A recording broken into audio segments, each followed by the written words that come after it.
تو امام حسین ایسے کو اپنے دروازے پر آنے کیوں نہیں دیا؟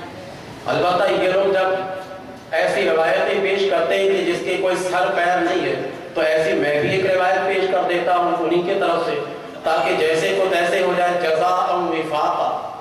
بدلہ موافق ہو جائے۔ کہ دیکھیے، سینے پر ہاتھ مارنا، چہرے پر ہاتھ مارنا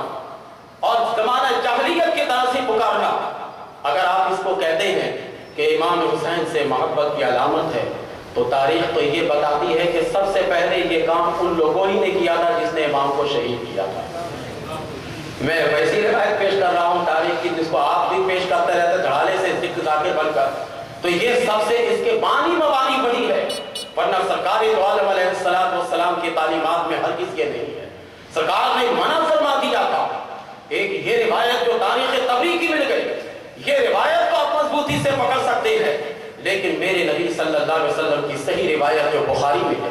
صحیح روایت جو بخاری کے علاوہ صحاح ستہ کی کتابوں میں موجود ہے، اور جس کے سند پر کسی زاویے سے یہ قیامت تک ذوق نہیں دکھا سکتے، اس روایت کو کیوں نہیں لیتے؟ سرکار نے فرمایا کہ نہیں، سینے پر ہاتھ مت مارنا، چہرے پر ہاتھ مت مارنا،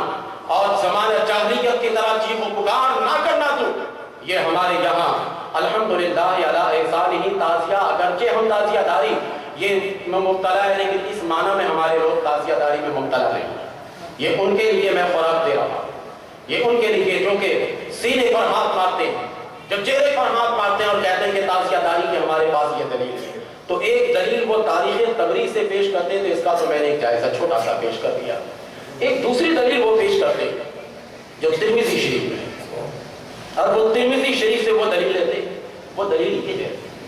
کہ حضرت ام سلمہ رضی اللہ تعالی عنہا کہتی ہے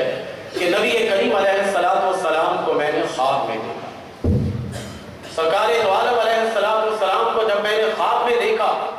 تو سرکار کے بال بکھرے تھے، سرکار کے سر پہ نہ امامہ شریف تھا نہ ٹوپی تھی، سرکار دو عالم علیہ السلام کے ہاتھ میں ایک بوتل ہے اور اس کے اندر خون ہے۔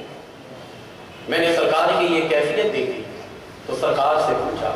حضور یہ کیفیت آپ کی، بال آپ کے بکھرے ہیں اور آپ کے چہرے پر گرد و غبار ہے اور آپ کچھ اداس سے نظر آ رہے ہیں، آقا کیا بات ہے؟ ترمذی شریف میں یہ روایت موجود ہے۔ سرکار نے فرمایا، شہید تو قتل الحسین آنفا، ابھی میں حسین کی شہادت گاہ سے آ رہا ہوں۔ یہ بیچارے دلیل قائم کرتے ہیں کہ دیکھیے سرکار کے بال بکھرے تھے، چہرے پر گرد و غبار کے آثار تھے، نبی کریم علیہ السلام کے سر مبارک پر کوئی عمامہ یا ٹوپی مبارک نہیں تھی۔ یہ بیچارے اس سے تعزیہ داری پر دوسری دلیل قائم کرتے ہیں، حالانکہ یہ بھی دور دراز سے بھی تعزیہ داری پر کوئی واسطہ نہیں ہے۔ نبی کریم علیہ السلام نے آنفا فرمایا، ابھی میں آ رہا ہوں۔ اگر آنفا نہیں ہوتا تو کہتے کہ ایک سال بعد کی یہ بات کا یہ خواب ہے۔ سرکار ایک سال بعد تک یہ غم میں مبتلا تھے، یہ کہہ دیتے ہیں، لیکن نہیں، قربان جائیے حضرت ام سلمہ رضی اللہ تعالی عنہا کی ذات کریمہ پر کہ انہوں نے آنفا کا لفظ نہیں بھولا۔ اگر وہ بھول جاتے اور آنفا کا لفظ نہ کہتے تو یہ دلیل قائم کرتے کہ حضور علیہ السلام کو 2 سال 3 سال بعد خواب میں دیکھا تھا، یا نبی کریم علیہ السلام ہمیشہ یہ کہہ کرتے تھے۔ آنفا کا لفظ بتا رہا ہے کہ ابھی حضور شہادت گاہ سے آئے اور 3 دن تک غم منانا ناجائز تو شریعت میں نہیں۔ نبی کریم علیہ السلام کے چہرے پر غم کے اگر آثار تھے تو یہ 3 دن کے اندر کے واقعات، اور باقی رہے کہ سر پہ ٹوپی یا عمامہ نہیں تھا، تو حضور علیہ السلام کو حضرت ام سلمہ نے بعد انتقال، حضور کے انتقال کے بعد یہ خواب دیکھا تھا۔ اور آپ جانتے ہیں کہ میت کو جو کفن دیتے ہیں، لباس دیتے ہیں، اس میں سر پہ عمامہ یا ٹوپی نہیں رکھتے۔ سرکار کو 3 کپڑے دیے گئے،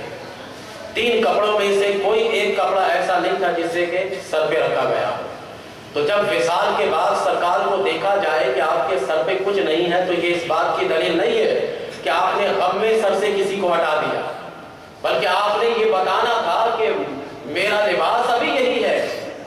کہ بعد انتقال مجھے جو لباس دیا گیا تھا وہ سر پہ کچھ نہیں تھا۔ سرکار نے سر سے ٹوپی اتاری نہیں تھی،